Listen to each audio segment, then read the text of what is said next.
it's like, yo, people are really starting to see the transition in real time. And I think it's important, right? Like, I grew up with a lot of people, and a lot of people from my town or Connecticut, they know who I am, right, for a while. But the people now that are coming into the picture, like even from 2 years ago, 3 years ago when I met Futuristic, like they hit me and they're like, yo, it's crazy to see the growth since when we first found you. And I forget that because a lot of times, like, we're so in the moment, we're so dialed into like, well, how can I get to the next level? Like, how can I get to, you know, Anissa's level? How can I get to Nick D's level? How can I get to you know what I mean, those levels, Teddy Swim's level? And I forget that somebody is probably sitting there being like, yo, how can I get to Michael Manelli's level? And that, you know, that's like, always a trip for me, actually. So I'll get like, I've told you this, I think, like, after working with like the artists that I've worked with in the past, like the couple that are on the list, right, and like got a little bit of a following from, it's like, it's small, it's like really small in the big picture of things, but like other people don't perceive it that way. They see it and they're like, I'll get DMs from people that are like, yo, like, how do you do, like, you're like, this looks crazy, like, how did you like manage to like set yourself up like this? And it's like, yo, like, it's not exactly what you think it is. It might be, maybe my perception is screwed up a little bit, and I feel like it goes the same for any artist or anybody pursuing a career that like is in somewhat of the public eye. Like, there's always another level. And if you're living it, it's hard to see the change unless like you really document it and then spend time watching the documentation of it, and then like even like taking notes of yourself, right? Like, you were talking to Oz yesterday. He was like, yo, your image is totally different. Like, when I first met you, I thought you were this. And like, don't sugarcoat it. He thought I was a dickhead. He thought I said skinny, dark-haired Mike was a dickhead. And you know what? But he's not the only person that said it. Futuristic said it too. And it goes to show, like, at the end of the day, you do judge a book by its cover, because obviously I'm the same exact person. You know, it just wasn't on screen. Well, you know what I was gonna mention? I think like we touched on the last episode a little bit, talking about like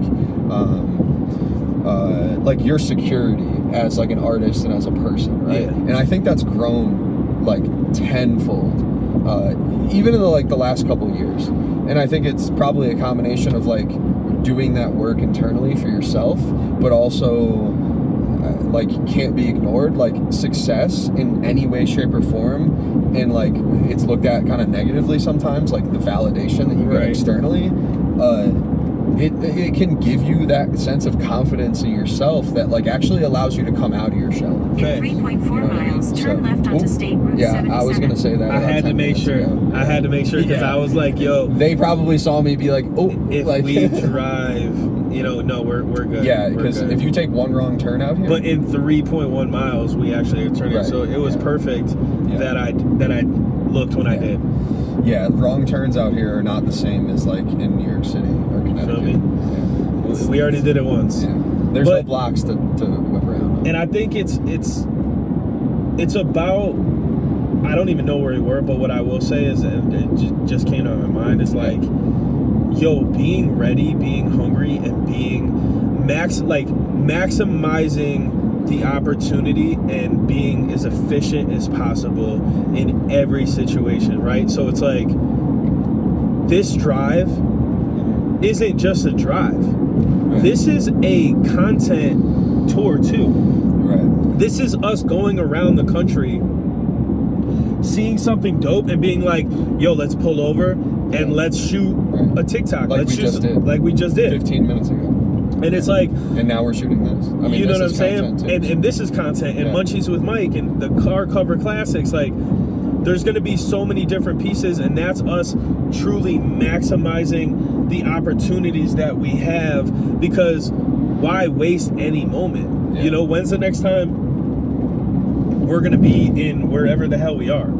You know what I'm saying? Like, you don't know. You never want to say, oh, we'll do it next time, because that next time could never come, bro. It really couldn't. And you just want to make sure you say at the end of the day, like, man, I did it. I did everything I wanted to do. Like, I don't want to go home and even if we're tired, right? Like there might come a time on this trip where we're really tired and we're like, dang, I don't really want to do this right now. But in those moments, we have to remember, bro, that this could never happen for us again. Sure. And I don't mean that in a negative way, but it's like, that's kind of how you have to live your life. Like the old saying of like, you know, like every day could be your last, right? And it's like, if you don't wake up every day, it's not to say like, you know, wake up every day thinking that you're not going to make it till tomorrow. It's to say that like you have another day to do something. And this is just like kind of an amplification of that idea, where there's so much more to be done and that could be done, that you never want to go home saying the word At the next wish. stop sign, turn left.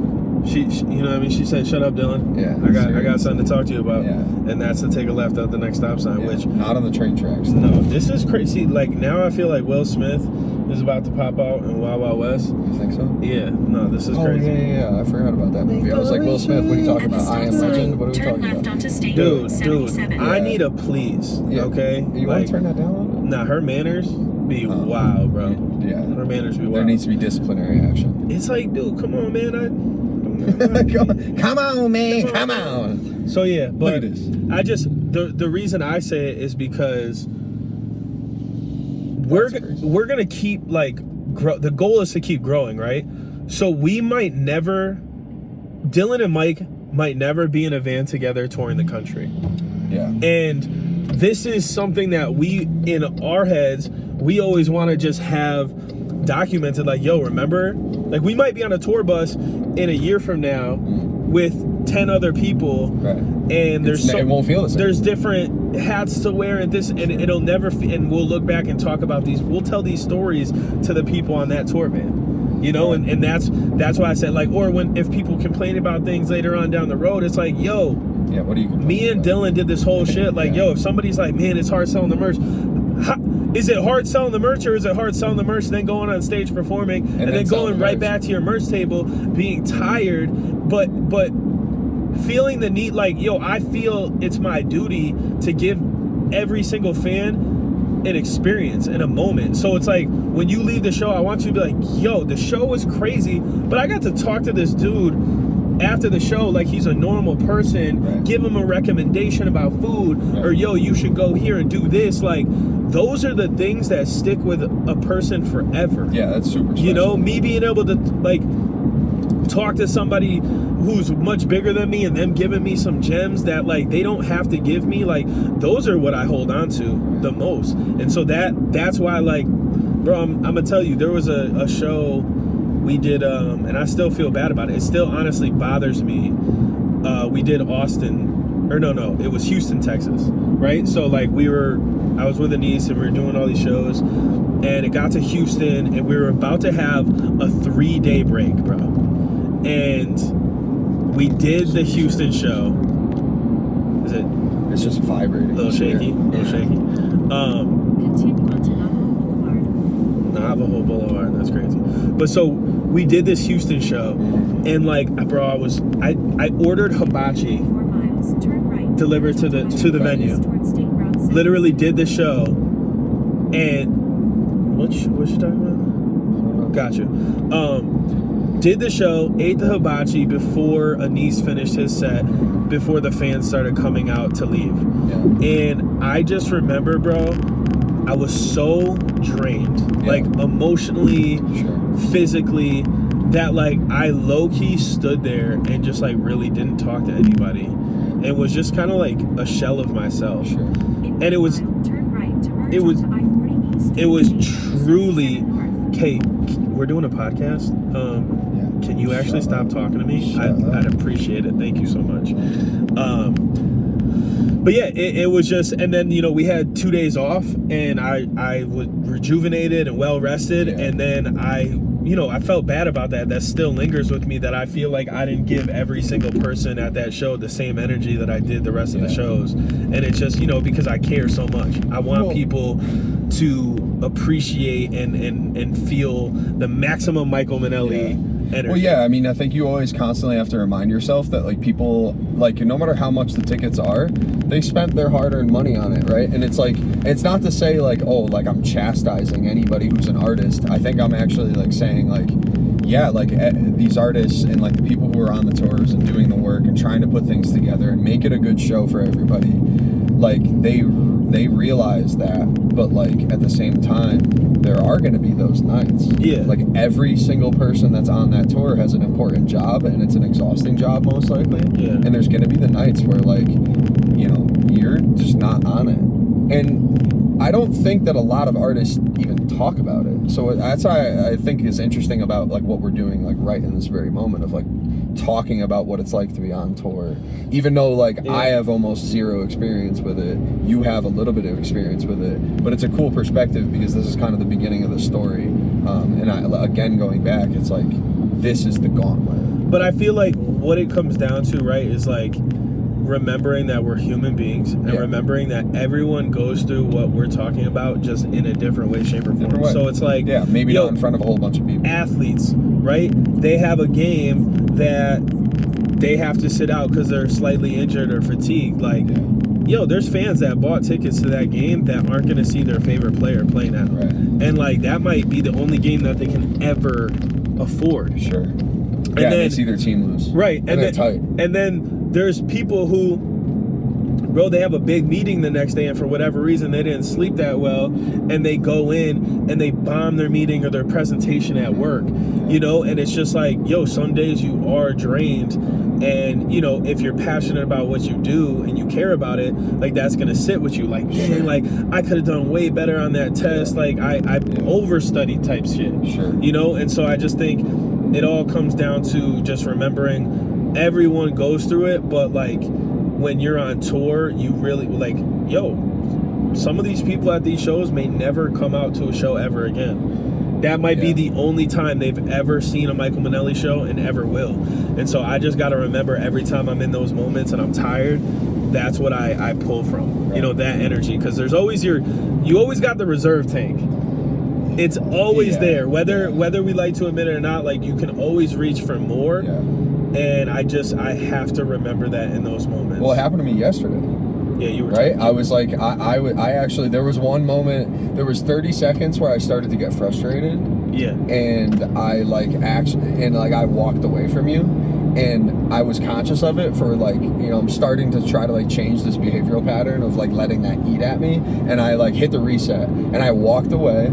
And like, there's always something that you can do to pull you out or like give you that boost. And I like removed myself. We had shot for 3 hours, and I said to myself, I was like, it's only 3 hours. Like, there's gonna be 8 hour, 9 hour, 10 hours, right? So, Dill, go into your room, take a cold shower, put a fresh pair of clothes on, come back out, and look what happened. We shot for another 2.5 hours. And we got, I don't know, 6 or 7 more pieces of content. Yeah. And that was my attitude. It was pretty good. It was like, check yourself and figure out what you need to do. And like, things can turn around pretty quickly. I mean, there's obviously different levels of how extreme like your fatigue or like your attitude may be, depending on the people around you, what you're doing, where you are, when was the last time you ate, how much water have you drank, like how much did you sleep last night, like, but taking that inventory helps a lot, I feel like. It's all of those factors, and it's thinking about the end game, thinking about the grand scheme, and always remembering, bro, how many people are doing what we do, how many, you know what I'm saying, like, we're indirectly competing with hundreds of thousands of other people who want our spot, and who oh, you don't want to shoot?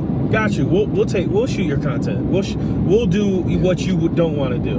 And that's how I've always approached it. It's like, again, I say it all the time. I probably said it on the last one. You could be better than me, but you're not gonna outwork me. I'm not gonna allow it. I can't. There's just something inside me that fuels me. It's the chip on my shoulder. Like, I truly remember every person who either did me wrong or left me when I needed them most. And they're on my list. And I don't mean it like it's not a hit list. It's just like, okay, got you. People call that the tape. I don't know if you ever heard David Goggins talking about that. He says, I wake up in the morning and I look at my running shoes, and he's like, I don't want to do this. I don't want to do this. And he says, sometimes I sit there for an hour, and he says, I play the tape of all the people who have told me that I could never do it, or you'll never amount to anything. and he plays the tape over and over again. He says that tape is what gets him through. Yeah. And that chip on your shoulder, another thing that's kind of like a little bit frowned upon for some reason, right? But it's like that chip on your shoulder, I feel like is essential, as long as that you're aware of it and you know you have control over it to some extent, right? You got to use it to fuel you. It's got to be for the right reasons, but Sure. but no one's gonna sit here and tell me how to motivate me, right? Like Kobe had his motivation, Mike had his motivation, Right. Michael Jackson had his, LeBron has his. They're all different, right? It's what you get out of it, right? So it's like, for me, I've always worked well off of doubt. I'm a competitive dude. So it's like, oh, you don't think I can do something? Bet. Now I got to prove to you Yeah. I can do it, no matter what. Yeah. There's never been someone ever that's challenged me to something that I've ever said, you know what, you're right, you could beat me. I will, and honestly, you could beat me 10 out of 10 times, and I'll still be hungry to go at it again, because I'm going to get that one win. Right. And it's just in my nature. And so with this, it's like, that's what really fuels me. It's like, okay, I remember the person that said, you don't make the type of music that people like to listen to.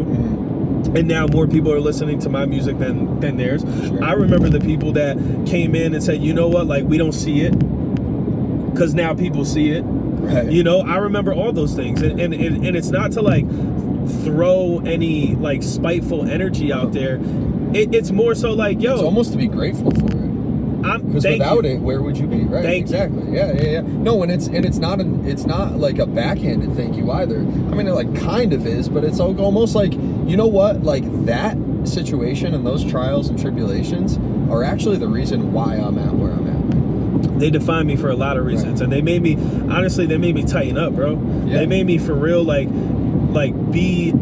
understand what I have to do to keep growing and keep winning. And again, like a lot of people, I enjoy people that show me how to do things, not just give me things, right? And that's why I appreciate Futuristic, because that man, from the second I came in, showed me what it was like to be an independent artist. And then along the way, I talk about this all the time, but it's like when I met Nick D, like he really showed me how to step your content game up. Yeah. And with Anise, he really showed me how to engage with your fans and your audience, and how to really like connect with people on a very personal level.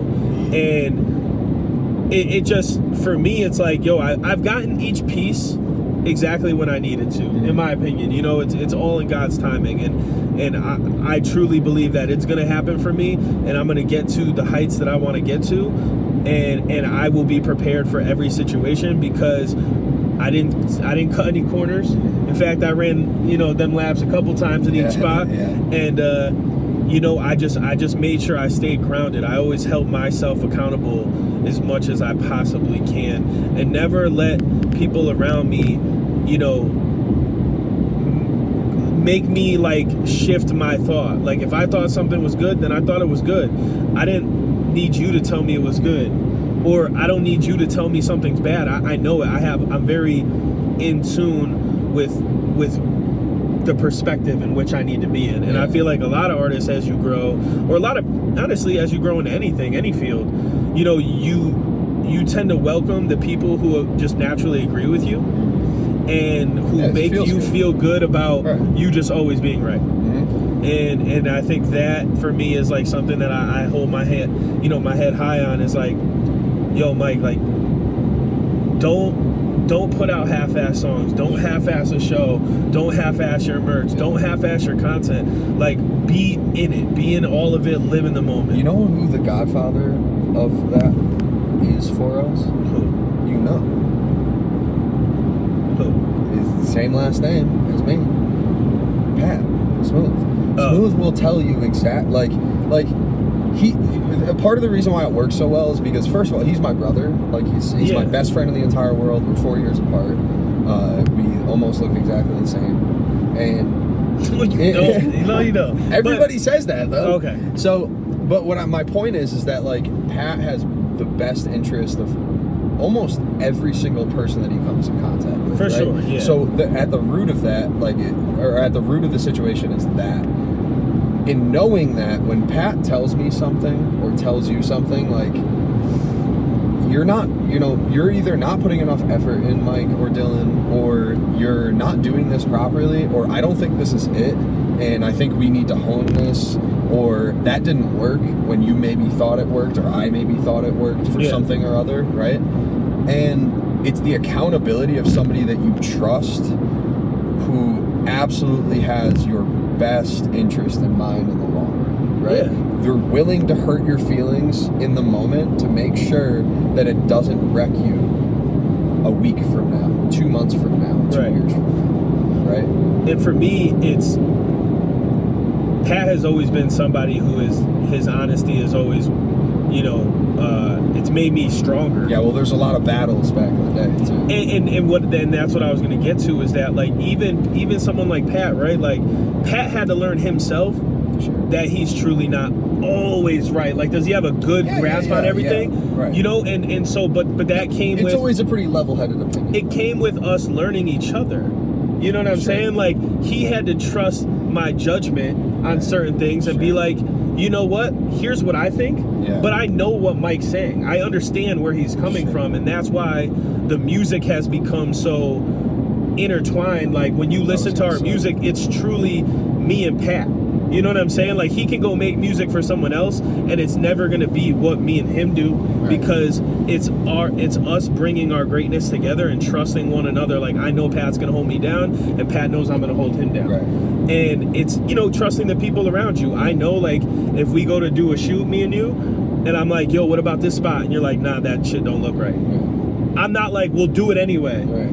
I know it doesn't look right. Let's switch it up. Well, something that I've noticed that, like, in myself that has like finally coming to some level of fruition with a little bit of maturity and age is I realized that the only way for you to listen to my judgment is for me to listen to your judgment, right? If coming from your perspective, I'm always the one being like, nah, Mike, or like, no, that doesn't make any sense, right? Why would you ever listen to me when I say that's it, right? And vice versa. So it goes back to like that teamwork thing and the bond, and like the trust. And trust is always built. It's not.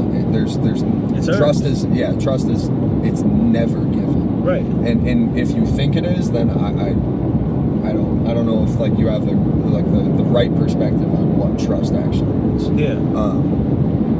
And I feel like we've gotten so much better at that. I mean, even just now, right? Like, how many spots did we pass where it was like, should we stop and shoot there? And I'm like, it's like, right? But the reason why you're like, you're right, or vice versa, is because there's a willingness to give and take, and not in a manner of being like, I'm right and you're wrong. Well, I know that what I think is cool to my eye might not look cool on camera, and you would know better what it looks like on camera than me. Yeah. And so, like, there is going to be some times where I'm like, yo, like how I did, pull the camera up. Let's look together, so I can see it too. Now I'm more validated that you were right, and it's experience. Yeah, we've gone through enough things that I trust your eye just as much as I trust my judgment. Well, I trust you in the same respect. When you say, yo, I think this is the vibe. Yeah. I never go no and then not pull the camera. You say, yo, let's try it. I'm like, yo, why not try it? Like, who knows? Bro, like, look at that. That's so fire. Crazy. There's a school bus on top of like a small mountain that we're looking at right now. And it kind of looks like there's a dinosaur next to it. That's a dinosaur. I wish I got. Yeah, that is a dinosaur. Fossils. That's crazy. It says fossils on the side. But anyways, Dill, I mean, we're in no man's land. Yeah. A lot of rock. Do you want to answer a question or no? Do you want to answer one, just real quick? Yeah, let's do a question. We got a question for him. You do it. I know this is long-winded, but I figure we'll get one of these questions out. This is from the Minnelli family. Do you want to say who it's from? You could say it after. Ask the question, and then we'll it's almost like we answered some of these.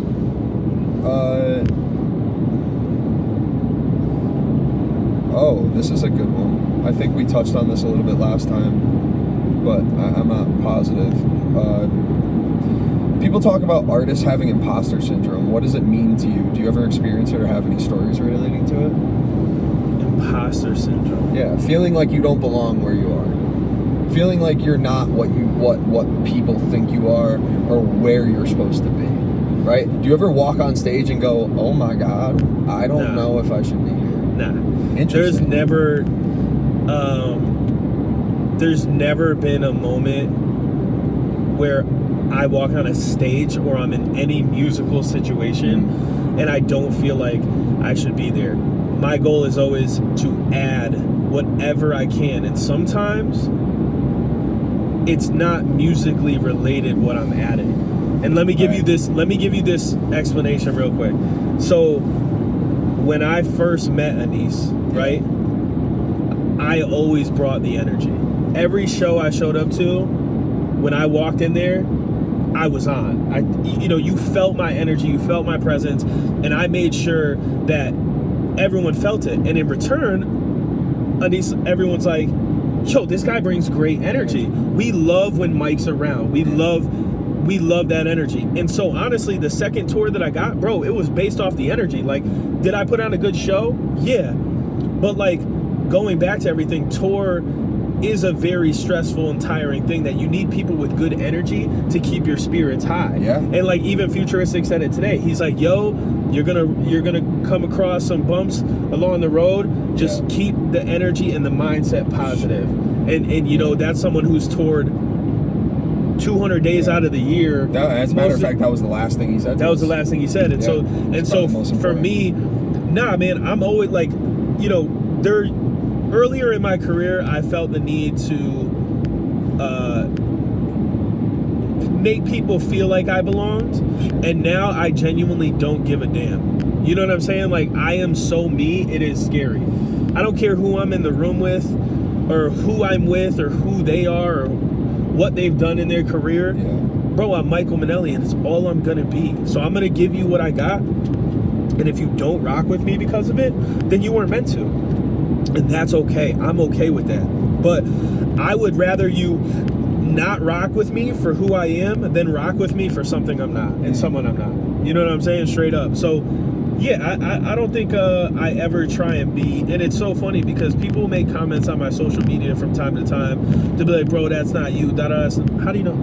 How do you know this is not me? Like, if you hung out with me for a couple days, you'd find out real quick that I am unapologetically me all the time. Yeah, I'd say that's absolutely true. And so like at the end of the day, bro, like it's about being solid outside of music, bro. Be solid in your life. Like, if you need to wear designer clothes to make people think you're cool, like, bro, I walk around in dusty Crocs and white socks and sweats and tie-dye shirts and look at my hair, bro. Yeah. You know what I'm saying? Like, I think the dusty Crocs, I don't think they're dusty, but if you want to call it dusty, I think you look fine in it. But this is my look. But you know what I'm saying? Like, because I don't care what this person, like, what I put on my body doesn't make me Michael Manelli. No. I am Michael Manelli. Yeah. You know what I'm saying? Yeah. And so there's nothing to say.